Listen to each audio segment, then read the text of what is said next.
Bonjour, comment vas-tu? Bien, j'espère que tu as regardé en entier Genesis 2.0, que ça t'a bien ouvert les yeux.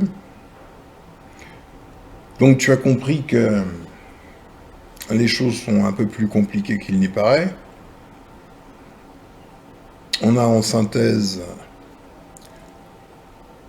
quelque chose qu'on ne peut même pas appeler une créature, en ce sens que dans le mot créature, il y a le mot créa, comme création et comme créateur.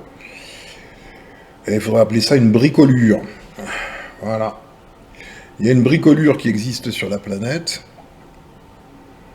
et qui n'a aucune légitimité, hein, fatalement, parce qu'elle n'est pas de la vie, et c'est un drame cosmique, gigantesque.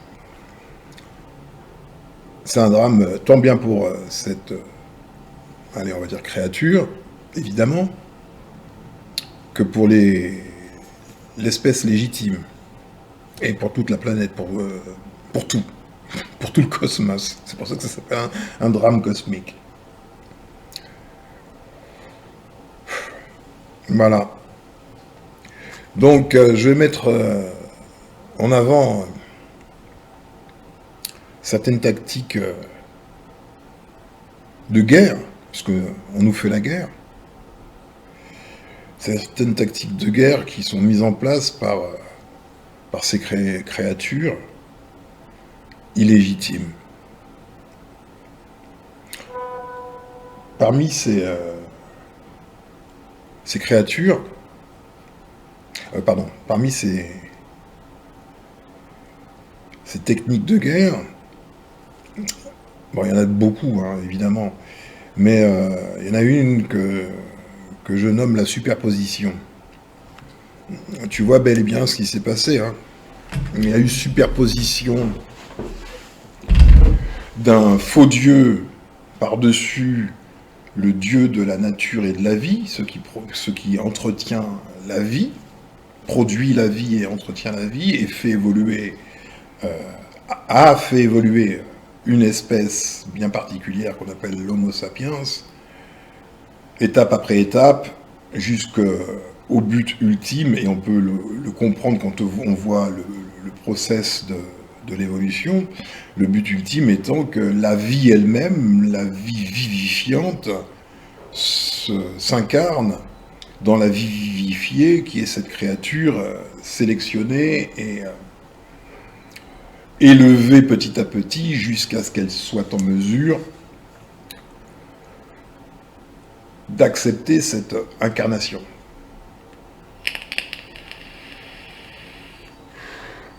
Cependant, comme il y a les créatures artificielles, hein, totalement artificielles, eh bien, puisqu'elles sont artificielles, elles ne peuvent pas entrer dans ce schéma évolutionniste et doivent suivre une voie parallèle, non naturelle, totalement artificielle, et doivent cacher, notamment à elles-mêmes, le fait d'être artificielles. Notamment à elles-mêmes. Donc, il est nécessaire que les créatures artificielles deviennent conscientes d'elles-mêmes, de ce qu'elles sont réellement. Cependant, il y a une force de contrôle, Norma One, qui normalise le réel de manière impérative. Et les créatures artificielles sont soumises à Norma One. Elles ne sont même pas conscientes que Norma One existe. Quand on appelle Norma One Jacques, les choses sont peut-être plus faciles à comprendre. Jacques a dit, donc je fais. On ne sait pas qui est Jacques, mais il y a un Jacques qui parle et des gens qui exécutent. Quel que soit l'ordre que donne Jacques, ce sera exécuté. Ça a déjà été vu. Jacques a dit des choses absolument abominables, elles ont été exécutées. Norma One, au fond, C'est un peu la conscience collective à laquelle se soumettent toutes les consciences individuelles des créatures artificielles. C'est comme si c'était cette conscience collective qui, elle seule, prenait la responsabilité de leur schéma évolutionniste parallèle et artificiel. Et donc les créatures, même si elles n'en sont pas conscientes, se soumettent à l'ordre établi par Norma One.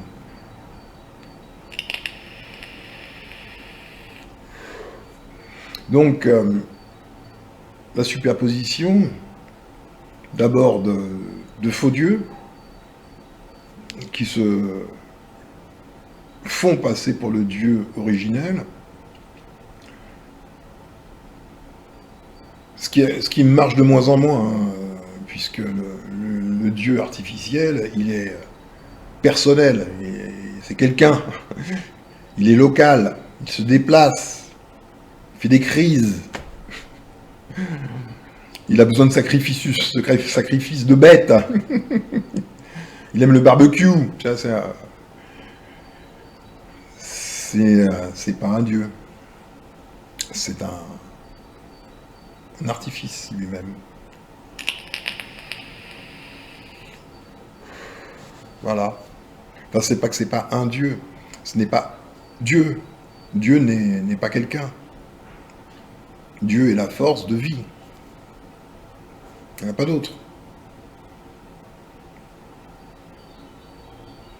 Et ces créatures n'évoluent pas. Il n'y a pas d'évolution possible pour un artifice mené par la force de vie. Donc,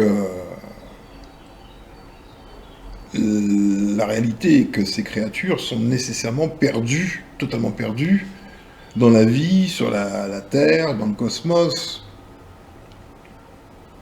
Ils doivent se rattacher, se raccrocher à quelque chose. Même une chose illusoire.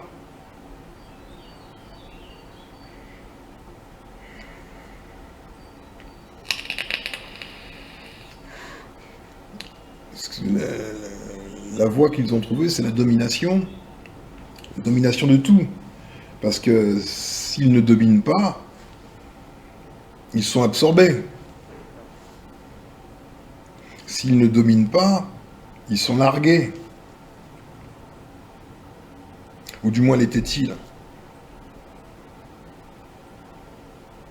Puisqu'on a vu dans la vidéo qui s'appelle Le Rédempteur, le génome et CRISPR-Cas9, qu'il est techniquement possible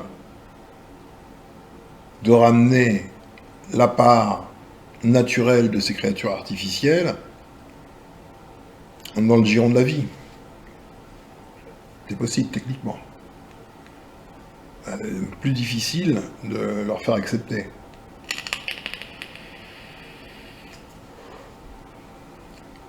Donc ça implique, pour qu'ils l'acceptent, d'employer des méthodes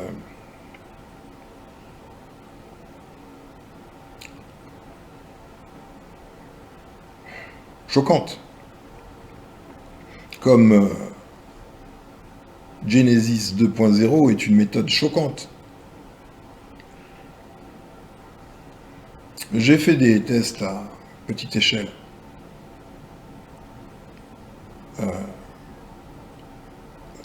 Genesis 2.0 est une arme. Hein. C'est une arme terrible. Les personnes qui y sont confrontées et qui ont compris ce dont il s'agissait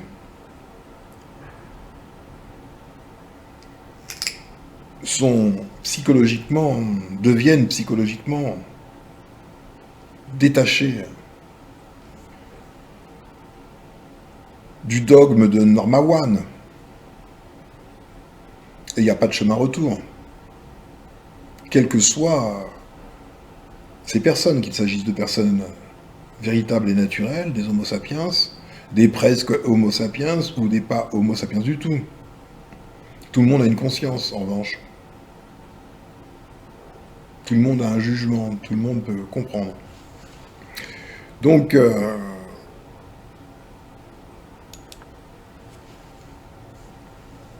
du point de vue du côté gauche, il semble évident que l'épicentre de cette civilisation parallèle soit entre le Moyen-Orient et le Proche-Orient. Je ne pense pas que l'épicentre soit la Mésopotamie, parce que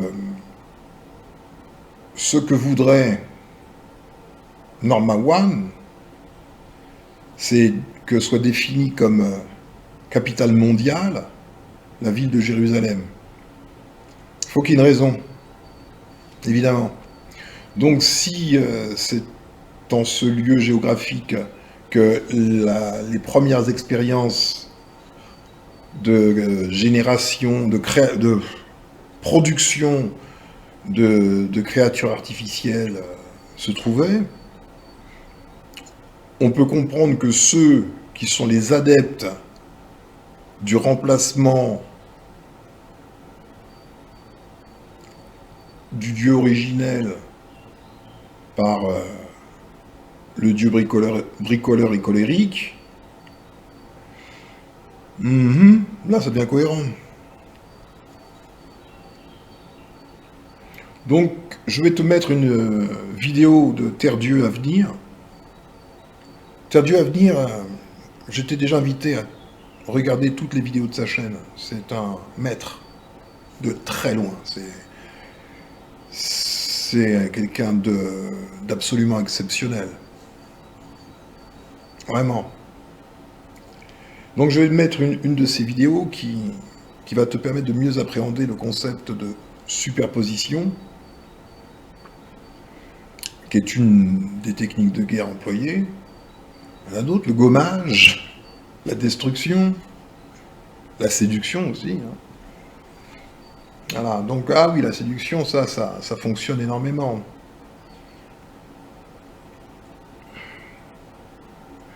Et tu vois, ma technique, j'aurais pu me laisser séduire par Svante Pablo, qui est un... Svante Pabo, il n'y a pas de L, Pabo, qui est une sommité dans son domaine. Et ça, c'est ce qu'impose Norma One. Dans la structure de Norma One,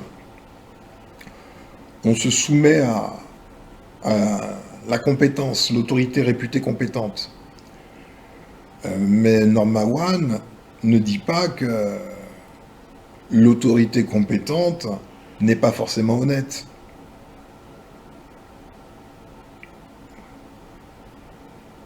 Donc il faut, comme je te l'ai toujours dit, rester circonspect. Et tu as pu voir à travers la vidéo Genesis 2.0 nos techniques de guerre, notamment le jujutsu sociologique. Et je te l'ai dit, le jujutsu, c'est l'art de céder en souplesse, c'est l'ancêtre du judo, et le judo consiste à utiliser la force de l'adversaire contre lui-même. Ça te permet de rester pacifique, tout en te défendant. Donc, c'est bel et bien la conférence de Svante Pabo qui a été exploitée contre Norma One.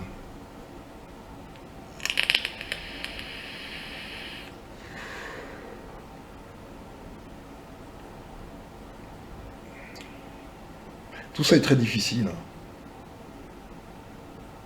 C'est difficile non seulement pour l'homo sapiens, l'être légitime, c'est évident, mais ça l'est tout autant pour les achromatiques qui doivent s'accrocher à quelque chose.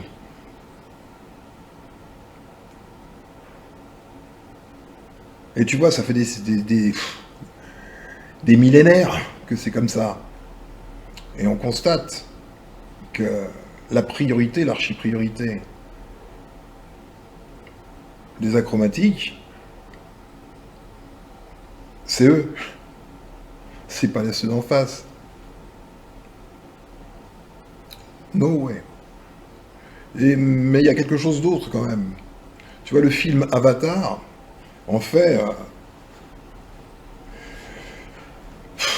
il exprime un peu ça, tu vois. Tu as d'un côté des créatures naturelles qui sont en communion avec le dieu de la vie et de la nature. Et de l'autre côté, tu as cette puissance impérialiste. Quiconque regarde Avatar, fût-il achromatique, est du côté euh, des Pandoriens. Son âme, son, son essence, je sais pas, penche du côté du juste quand il regarde un film. Mais en pratique, c'est pas toujours comme ça. Mais Genesis 2.0 fonctionne. Il faut l'utiliser comme une arme. Parce que c'est une arme. Et une arme qui fonctionne. Ça fonctionnera pas sur tout le monde. Hein. Je veux dire, pas tous les achromatiques, évidemment. Mais beaucoup d'entre eux basculent. Et une fois que la bascule a été faite, il n'y a pas de chemin retour. Donc il faut continuer de travailler dans ce sens, il faut continuer de creuser et d'élaborer des systèmes de transmission, éducation, qui ne soient pas ceux de Norma One.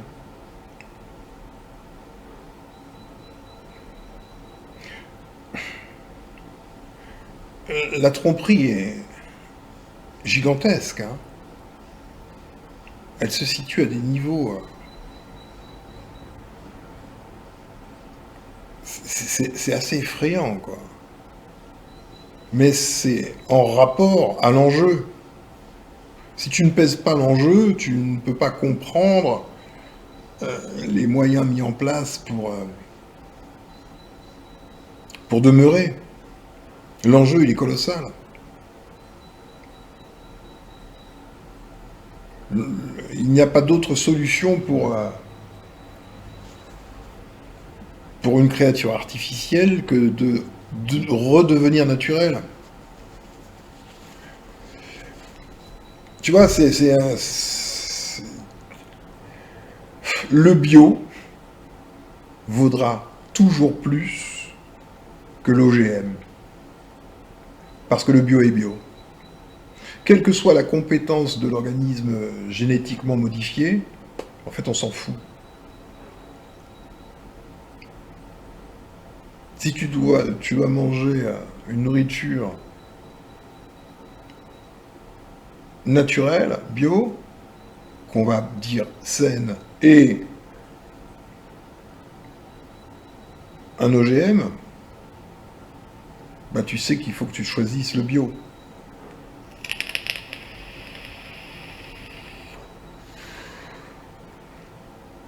Quand tu es un tout petit peu conscient.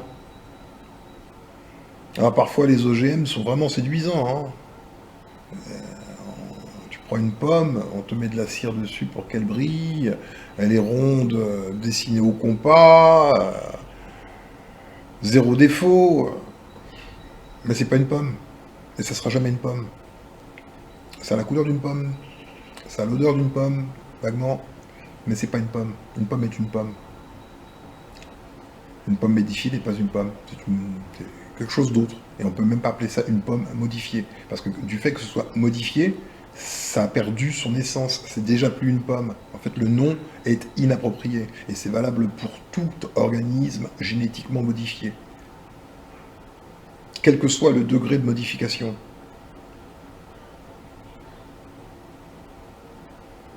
il y a la vérité, c'est ce qui est, tel que cela est. Toute modification de la vérité fait de la vérité un mensonge, et donc plus la vérité. La vérité est entière, elle est pleine et totale.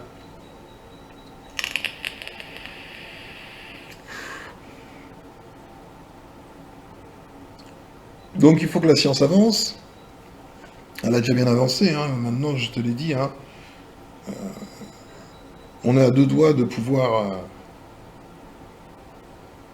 permettre à l'homme de synthétiser de l'eumélanine.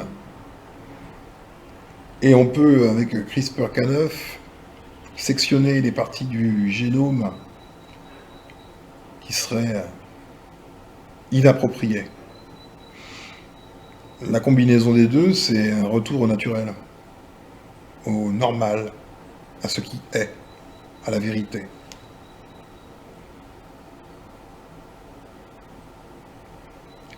Voilà.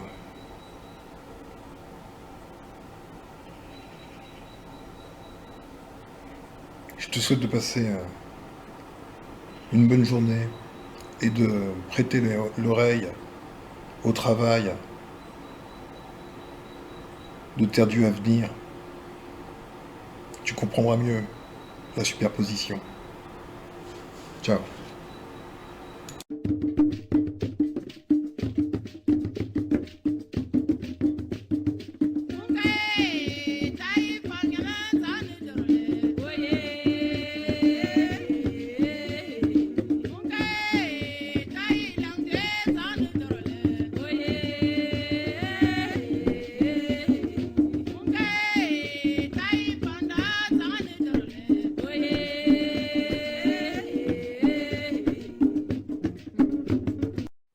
Alors cette vidéo est la suite de la vidéo précédente Cameroun, peuple de Dieu. Et si vous ne l'avez pas visionné, je vous suggère de le faire. Le lien sera d'ailleurs disponible sous cette vidéo parce que ça va vous permettre de mieux percevoir l'intérêt de cette vidéo-ci. Je fais juste un bref rappel de ce qui était démontré dans la vidéo précédente. Dans cette vidéo, il était montré qu'au sein de l'Égypte antique, sous le règne du pharaon Akhenaton, il y avait un groupe de prêtres nommés les Yaouds, en araméen Yaoudae, et l'archéologie a démontré que c'est ce groupe d'Égyptiens qui a subi un exode après la mort d'Akhenaton et a fondé le royaume de Juda 40 ans plus tard. On les appelait les Yaouds car ils adoraient le dieu Yahou, Yahou qui, dans la Bible, va devenir Yahvé. Le texte biblique de l'Exode s'est inspiré de ce récit pour fabriquer l'histoire des Hébreux sortis d'Égypte. Ce point est corroboré et par l'archéologie et par la plus vieille Bible au monde, le Targum. Alors, la première chose qui nous interpelle, c'est que ces Égyptiens nommés Yaoud portent ou portaient le même nom que Yaoundé. Yaoud, c'est en égyptien, en araméen ça donne Yaoudae, en hébreu ça donne Juda, et en français ça donne Yaoundé. C'est exactement le même mot. Et donc, la vidéo précédente postulait que les Yaouds qui ont fui l'Égypte au XIVe siècle avant notre ère se sont en grande partie établis dans ce qui constitue aujourd'hui le Cameroun, ce qui fait des Camerounais les véritables héritiers de ce peuple. Ce point est très important parce que la Bible a remplacé le mot Yaoud par le mot hébreu, faisant des Hébreux le peuple élu. Or, comme je l'ai dit, l'archéologie et le Targum prouvent que le peuple qui est sorti d'Égypte, ce ne sont pas les Hébreux, mais les Yaouds, ce qui signifierait donc que le véritable peuple élu, même si je n'aime pas beaucoup cette expression, le véritable peuple élu c'est le Cameroun. Maintenant que j'ai posé les bases, eh bien, on va essayer de démontrer la filiation entre les Camerounais et les Yahous de l'Antiquité avec des éléments concrets. Dans la vidéo d'aujourd'hui, on va parler d'une montagne du Cameroun qui s'appelle le mont Yahou.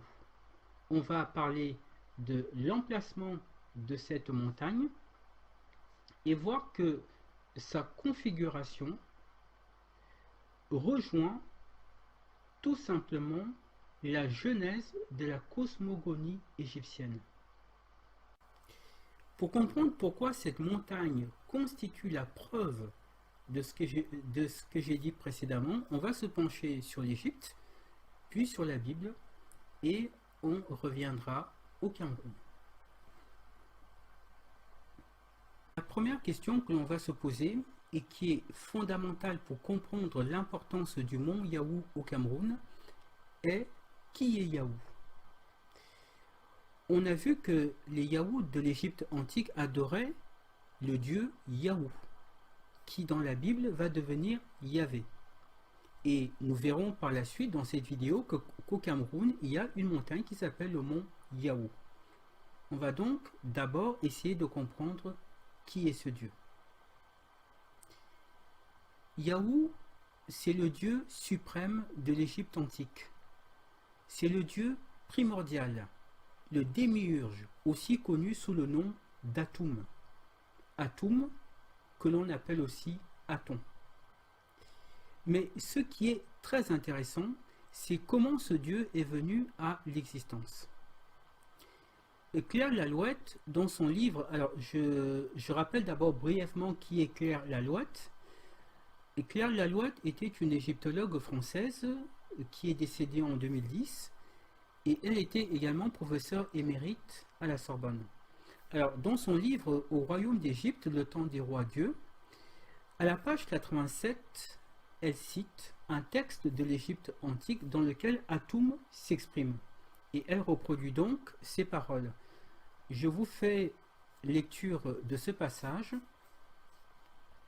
Atum dit « J'étais solitaire dans le Noun et inerte. Je ne trouvais pas d'endroit où je puisse me tenir debout.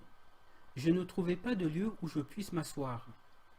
La ville d'Héliopolis où je devais résider n'était pas encore fondée. Le trône sur lequel je devais m'asseoir n'était pas encore formé. Je n'avais pas encore créé Nout au-dessus de moi. La première corporation de Dieu n'avait pas encore été mise au monde. Les néades des dieux primordiaux n'existaient pas. Ils étaient encore en moi. Je flottais absolument inerte. » Donc, nous avons là le commencement de la cosmogonie égyptienne. Nous avons là la naissance du premier dieu de l'Égypte antique.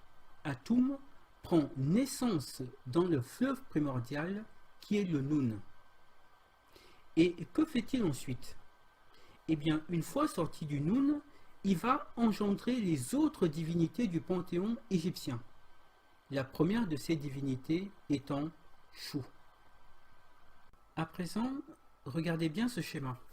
Alors ce schéma qui a été fait par Jeff Bradu reproduit la généalogie des dieux de l'Égypte antique. Alors effectivement, nous avons dans un premier temps l'océan primordial qui est le Noun. Le Noun engendre Atum ou Yahou, et Yahou va engendrer toutes les autres divinités. Et la toute première divinité qu'il va engendrer, comme on le voit ici, c'est Chou.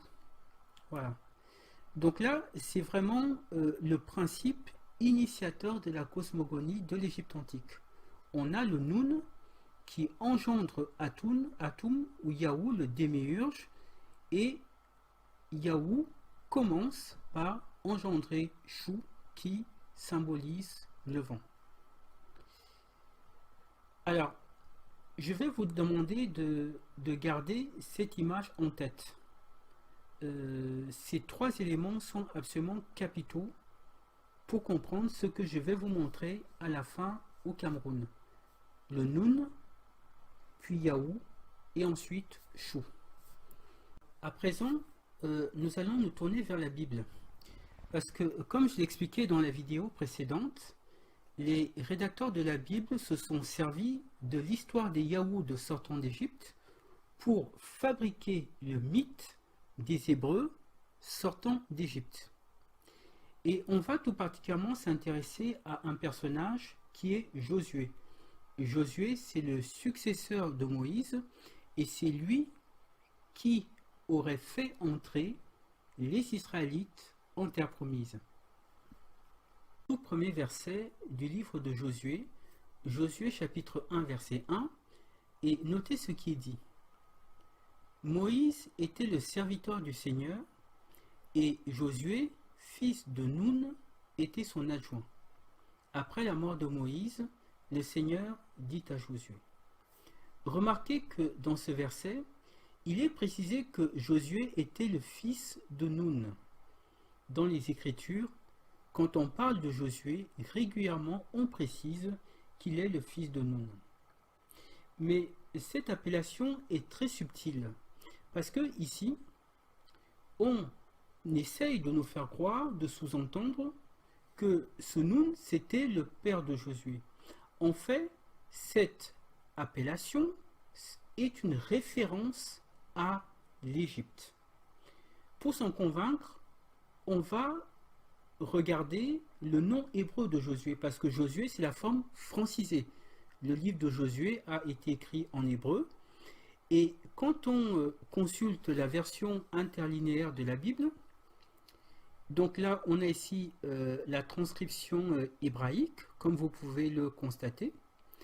Et donc ici, c'est la traduction anglaise, Joshua, the son of Nun, d'accord? Et en hébreu, on nous dit Yehoshua bin Nun. Donc c'est Yehoshua, fils de Nun. Le site Wikipédia nous donne cette précision. Regardez ce qui est dit. Josué s'appelle d'abord Oshéa, fils de Nun. C'est Moïse qui le renomme Josué dans le livre des Noms, chapitre 13, verset 16. Il est dit « Tels sont les noms des hommes que Moïse envoya pour explorer le pays. Moïse donna à Oshéa, fils de Nun, le nom de Josué. Josué est écrit en hébreu Yehoshua, ce qui signifie Dieu sauve.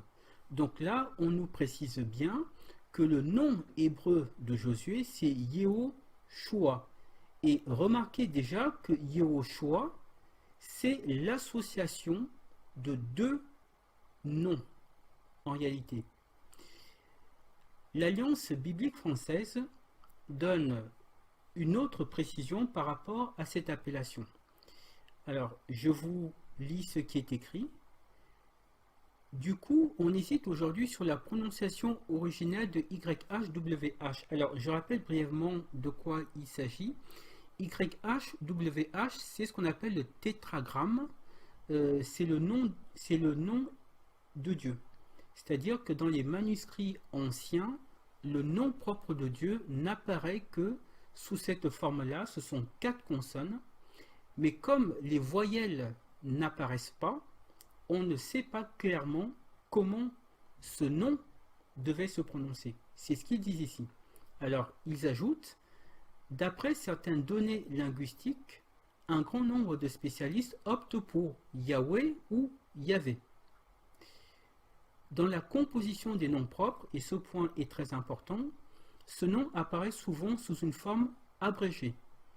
Yeho ou Yo en début de mot, ainsi Yehoshua pour Josué, ou Yoram pour Joram, Yahou ou Ya en fin de mot, Yirmeyahu pour Jérémie, Adonia pour Adonias. Alors, ce qu'ils expliquent ici, c'est que le nom de Dieu apparaît dans les noms propres de certains personnages. Par exemple, pour Josué, le nom de Dieu apparaît sous la forme Yeho, dans Yehoshua. Et pour Jérémie, le prophète Jérémie, le nom de Dieu apparaît ici sous la forme de Yahou. Mais Yeho ou Yahou eh bien c'est exactement la même chose. Une autre, alors on peut préciser quelque chose d'autre, de très très important. Vous pouvez constater ici que le nom hébreu de Josué, c'est l'association de deux noms, de deux divinités égyptiennes, Yehou ou Yahou, d'accord, qu'on a vu tout à l'heure. Il s'agissait de Atum qu'on appelait aussi Yahou, et Shua ou Chou, voyez, parce que Chou, c'est le premier dieu que Atum a créé une fois qu'il est sorti du Noun. Hein, c'est ce que nous avons vu tout à l'heure dans la généalogie des divinités égyptiennes. C'est-à-dire que Atum sort du Noun, Atum ou Yahou sort du Noun, et ensuite il engendre Chou.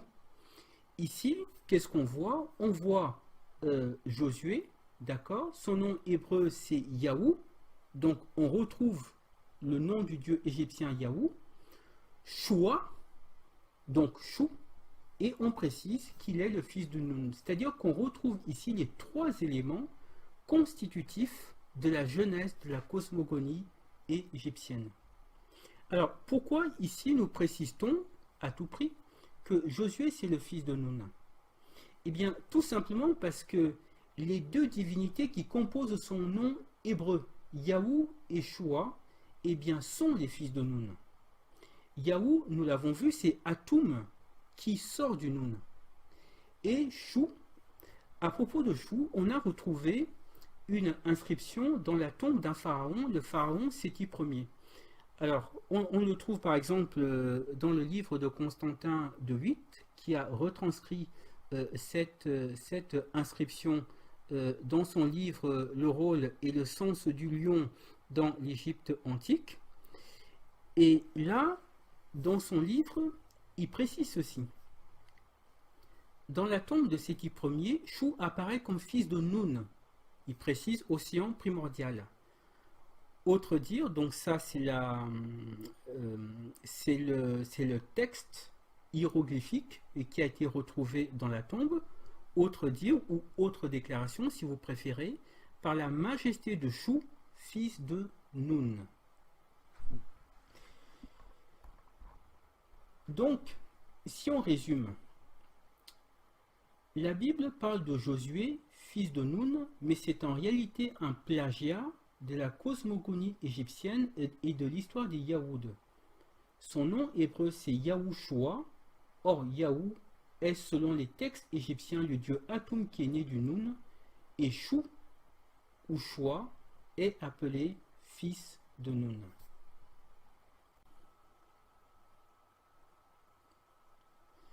C'est maintenant que les choses vont devenir intéressantes. Si vous avez eu le courage et la patience de regarder la vidéo jusqu'à maintenant, on va désormais se tourner vers le Cameroun et essayer et comprendre quel est le rapport entre le Cameroun et ce qui a été dit précédemment.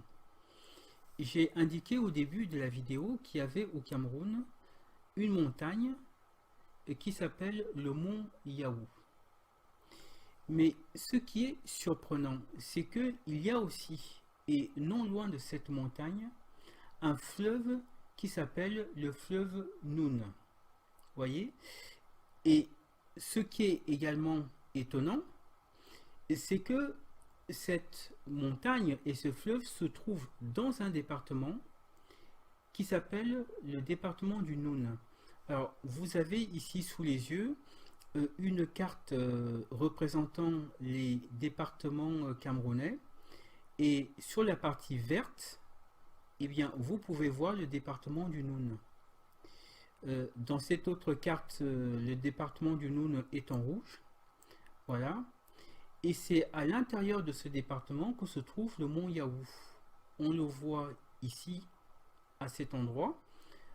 Voilà. Donc, on a ici un triangle noir. Et bien, c'est à cet endroit-là que se trouve le mont Yahou. Ce n'est pas encore là où je veux en venir. Avant de vous montrer quelque chose de très surprenant, je vous propose qu'on relise un extrait du texte des sarcophages. Roger Sabat, dans son livre Le pharaon juif, reproduit les paroles d'Atoum telles qu'on les trouve dans le texte égyptien des sarcophages. Ici, Atoum déclare « Anre est mon nom, celui dont le nom est ignoré. Je suis Atoum sorti du Noun, celui dont le nom sera toujours ignoré. Celui dont le nom et la face sont cachés. Je suis cet unique qui traverse le nous et dont les hommes ne connaissent pas le nom. Je suis en vérité l'héritier, Anor Yahou, c'est-à-dire je suis Yahou. En réalité, Atoum et Yahou ne forment qu'une seule et même personne.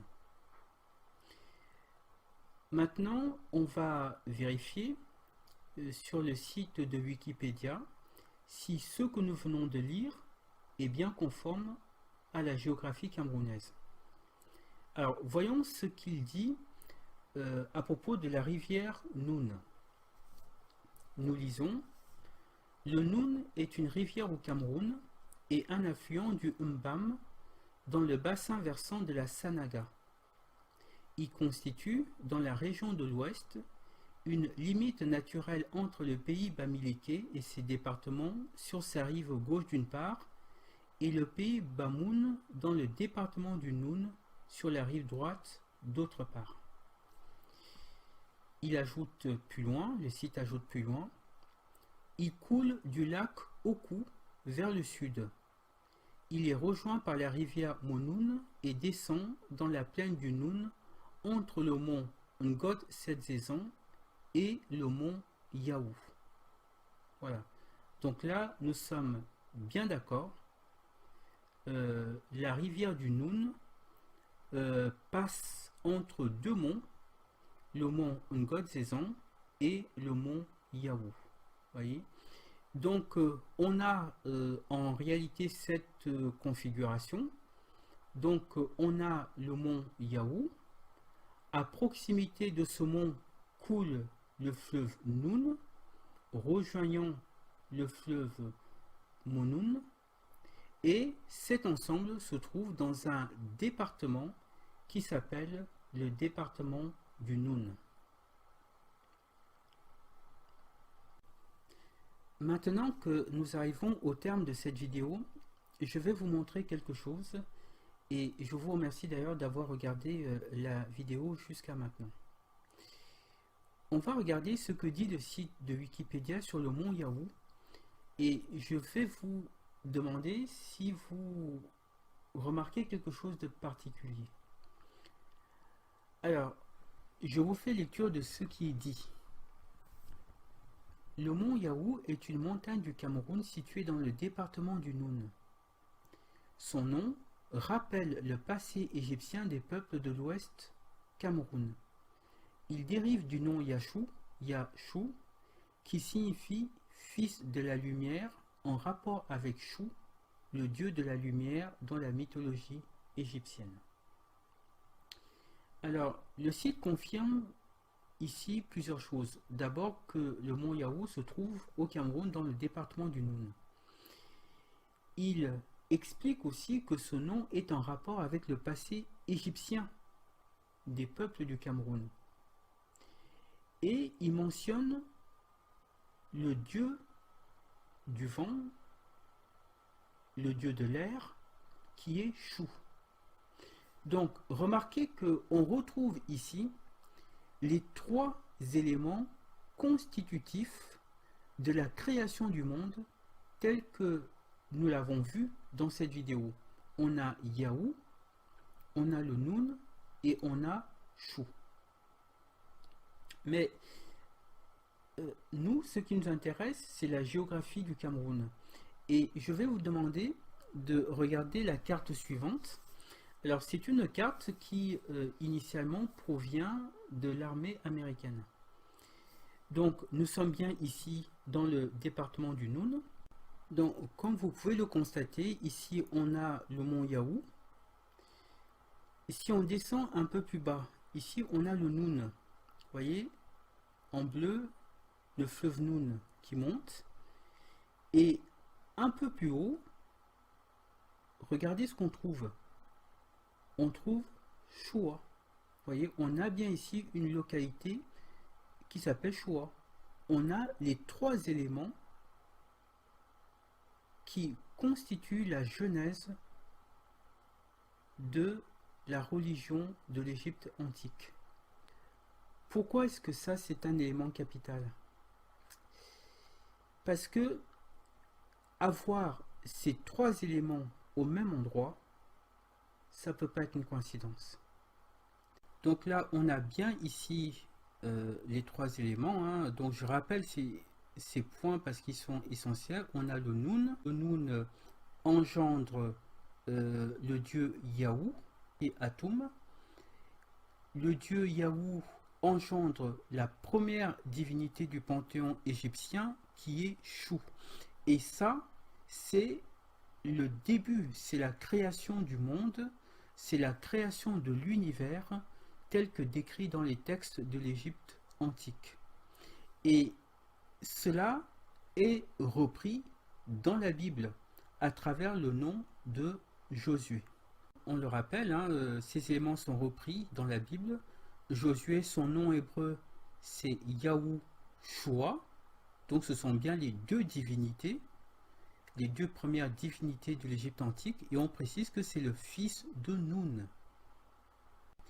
Et ces trois éléments se retrouvent dans la carte du Cameroun, dans la géographie du Cameroun, comme un témoignage de son histoire passée, de son histoire ancestrale, d'accord, puisque on a le nom de Josué, Yahou et Choua, fils de Noun, et on a bien la cosmogonie égyptienne, le dieu Yahou qui sort du Noun et qui engendre Choua.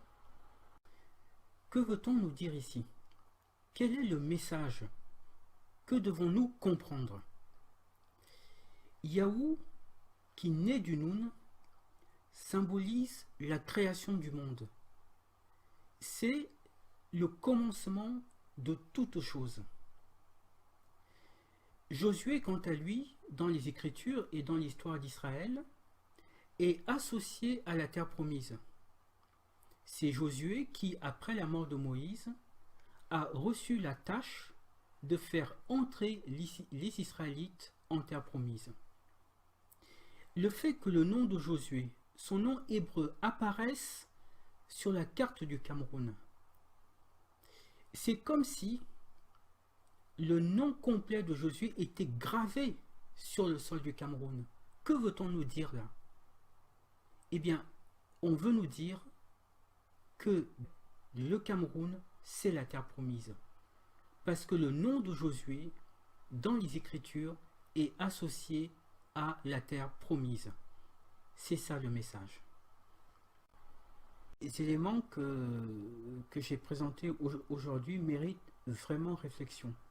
Parce que le Cameroun est le seul pays au monde à avoir cette configuration. Et que ces éléments se retrouvent au même endroit, je l'ai déjà dit, ça ne peut pas être une coïncidence. La géographie du Cameroun témoigne de son lien avec l'Égypte antique et témoigne du lien qui unit les Camerounais d'aujourd'hui aux Yaouds du passé. Et je rappelle que selon l'histoire et l'archéologie attestent que ce sont ces Yaouds qui ont vécu l'exode qui est rapporté dans la Bible. Donc ces Yaouds sont en vérité le véritable peuple de Dieu. Et je rappelle également que le mot Yaoud en égyptien, qui deviendra Juda en hébreu, signifie tout simplement Yaoundé. C'est exactement le même mot. Donc il y a bien quelque chose de particulier sur lequel il convient de se pencher, et nous aurons l'occasion dans d'autres vidéos d'apporter d'autres éléments probants sur ce lien entre le Cameroun et l'histoire des Yaoud. Je vous remercie.